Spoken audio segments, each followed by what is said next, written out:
తెలంగాణ సాయుధ పోరాటంలో పాల్గొని రజాకార్ల ఎన్కౌంటర్లో అమరుడైన అనభేరి ప్రభాకర్ త్యాగాన్ని పాలకులు మర్చిపోయారు. ఆ అమరవీరుడి విగ్రహానికి దండ వేయాలన్న సోయి నేతలకు లేకుండా పోయింది. దాంతో కరీంనగర్లోని అనభేరి కుటుంబ సభ్యులే వచ్చి దుమ్ము కొట్టుకుపోయిన విగ్రహాన్ని శుభ్రం చేశారు. ప్రభాకర్ విగ్రహానికి దండలేసి నివాళులర్పించారు. ప్రభుత్వ తీరుకు నిరసనగా అనభేరి ప్రభాకర్ రావు కూతురు విప్లవ కుమారి, మనవరాలు వాసంతి, ఇతర కుటుంబ సభ్యులు నల్ల బ్యాడ్జీలు పెట్టుకుని నిరసన తెలిపారు. ప్రజల కోసం ఉన్న ఆస్తులు, భూములు త్యాగం చేసి పోరాడిన అనభేరి ప్రభాకర్కి ఇప్పుడు కనీస గుర్తింపు లేకుండా పోయిందని ఆవేదన వ్యక్తం చేశారు.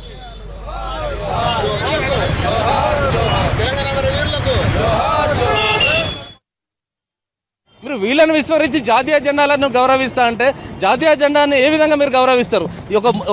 ఒక వీరుణ్ణి గౌరవించలేనటువంటి స్థితిలో ఉన్నటువంటి రాష్ట్ర ప్రభుత్వం, మంత్రులు, అధికారులు.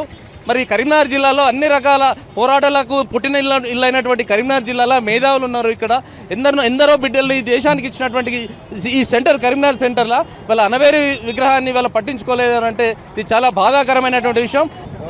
తన కులం కొరకు, తన పిల్లల కుటుంబం కొరకు, కులం కొరకు, భూములు, జాగలు దేని కొరకు పోరాడలేదు. తనకున్నాయన్నీ వదిలేసి ప్రజలే ముఖ్యం అనుకొని వెళ్ళిన ఒక నాయకుడిని స్మరించుకుంటలేరు. విలువ ఉన్నట్టున్నది పోరాట యోధులకు లేదు విలువ. వాళ్ళ పేరు స్మరిస్తలేరు. మా నాన్న పేరు అయితే అసలే లేదు.